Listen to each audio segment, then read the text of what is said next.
किसान सरकार द्वारा वादे पूरे न करने के विरोध में प्रदर्शन कर रहे हैं। किसानों ने केंद्र सरकार के प्रस्ताव को खारिज कर दिया है। उनका आरोप है कि केंद्र समय निकालना चाह रहा है।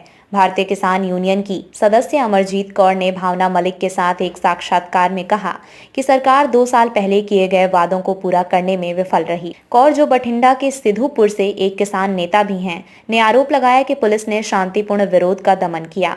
वो गैर राजनीतिक दल का हिस्सा हैं। सवाल: एक सदस्य बीकेयू और महिला नेता के रूप में आप सिद्धूपुर जिला भटिंडा बीकेयू के प्रमुख हैं। आप किसान आंदोलन में किसानों और नेताओं दोनों के रूप में महिलाओं की भूमिका का वर्णन कैसे करती हैं? कौर: 2011 की जनगणना कहती है कि हमारे देश में 3.6 करोड़ महिला किसान हैं। हम लंबे समय तक खेतों में भी काम करते हैं, ट्रैक्टर चलाते हैं और अपना घर भी चलाते हैं। महिलाओं की भागीदारी और इसका प्रभाव 2020 में सिंघू बॉर्डर और वर्तमान में शंभू बॉर्डर दोनों पर काफी दिखाई दे रहा है। महिला प्रदर्शनकारियों और नेताओं पर पुलिस एजेंसियों द्वारा लाठीचार्ज किया गया, खींचा गया, धक्का दिया गया और हिरासत में लिया गया। सवाल: शंभू बॉर्डर पर किसान 2.0 के दौरान आपकी क्या भूमिका रही है? कौर: 13 फरवरी से मैं शंभू सीमा से अपने गांव आ जा रही हूं। पंजाब में हमारे नेताओं की ओर से रेल रोको, भाजपा नेताओं के आवास का घेराव और टोल फ्री कॉल किया गया। मेरे क्षेत्र में बैठकें हुई और बड़ी संख्या में महिलाओं ने पुरुष समकक्षों के साथ रेल पटरियों, टोल प्लाजा को अवरुद्ध कर दिया। 16 तारीख को भारत बंद था। हम पूरे क्षेत्र में थे और ये सुनिश्चित कर रहे थे कि बंद सफल हो। प्रश्न: किसान नेता जोगिंदर सिंह बीकेयू एकता उग्राहा ने 3 भाजपा नेताओं के आवासों के बाहर रेल रोको, टोल फ्री और धरना शुरू किया, वो भी 2 दिनों के विरोध के बाद। ये विरोध खंडित क्यों दिखता है? इस बार किसान नेताओं में तालमेल नहीं दिख रहा। कौर: नहीं, किसानों या उनके नेताओं के बीच रत्ती भर भी मनमुटाव नहीं है। सरवन सिंह पंढेर और जगजीत सिंह दल्लेवाल शंभू सीमा पर हैं और सरकार के साथ बातचीत भी कर रहे हैं, लेकिन अन्य नेता अपने क्षेत्रों में सक्रिय हैं और विरोध प्रदर्शन की योजना बना रहे हैं और दूसरों का मार्गदर्शन कर रहे हैं। विरोध एक संयुक्त आह्वान है। प्रश्न: गुरनाम सिंह चारूनी, भारतीय किसान यूनियन चारूनी ने 17 फरवरी को हरियाणा में ट्रैक्टर मार्च का नेतृत्व किया।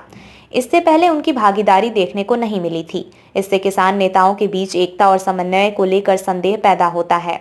कौर: हर कोई जानता है कि हरियाणा पुलिस और सरकार ने प्रदर्शनकारियों के रूप में किसानों के साथ किस तरह का व्यवहार किया है। कानून कहता है कि आप शांतिपूर्ण प्रदर्शनकारियों पर रबर पैलेट से गोली नहीं चला सकते। इस विरोध प्रदर्शन में शामिल होने पर ग्रामीणों को गंभीर परिणाम भुगतने की खुलेआम धमकी दी गई है। इस विरोध प्रदर्शन के दौरान 2 किसानों की जान चली गई और सैकड़ों घायल हो गए और अस्पताल में भर्ती हुए, लेकिन इससे हम सभी पर कोई फर्क नहीं पड़ता। गुरनाम सिंह चनूडी वरिष्ठ नेता हैं और उनके ट्रैक्टर मार्च में हरियाणा से कई किसान शामिल हुए। साथ ही उत्तर प्रदेश में भी किसानों ने आंदोलन शुरू कर दिया है। आने वाले दिनों में और भी धरने की योजना बनाई जाएगी। प्रश्न: किसानों के मुद्दों पर वापस आते हुए एमएसपी, किसानों के ऋण माफ करने आदि पर किसानों की मांगों के बारे में आपकी क्या समझ है? कौर: ये गलत धारणा है कि हम नई मांगे उठा रहे हैं। एमएसपी, कर्ज माफी, मुफ्त बिजली आदि मांगे नहीं हैं, बल्कि ये केंद्र सरकार द्वारा 2021 में किए गए वादों को पूरा न करना है। इसलिए ये आंदोलन सरकार के लिए एक अनुस्मारक है। एमएसपी और कर्ज माफी का मुद्दा सिर्फ पंजाब के किसानों का नहीं, बल्कि पूरे देश का है। मैं किसानों और दुकानदारों दोनों के परिवार से हूँ। जिस दर पर किसान अपना आलू बेचता है, वो आलू वेफर्स से कारपोरेट की कमाई की तुलना में कुछ भी नहीं है। प्रश्न: किसान कॉरपोरेट्स के आलोचक हैं। कॉरपोरेट नौकरियां पैदा करते हैं, उनके बिना कोई देश कैसे रह सकता है? कौर: क्या कोई देश भोजन के बिना जीवित रह सकता है? किसान कॉरपोरेट से बहुत पहले थे। पिन से लेकर हवाई जहाज तक की कीमतें कॉरपोरेट तय करते हैं। एक किसान ऐसा क्यों नहीं कर सकता?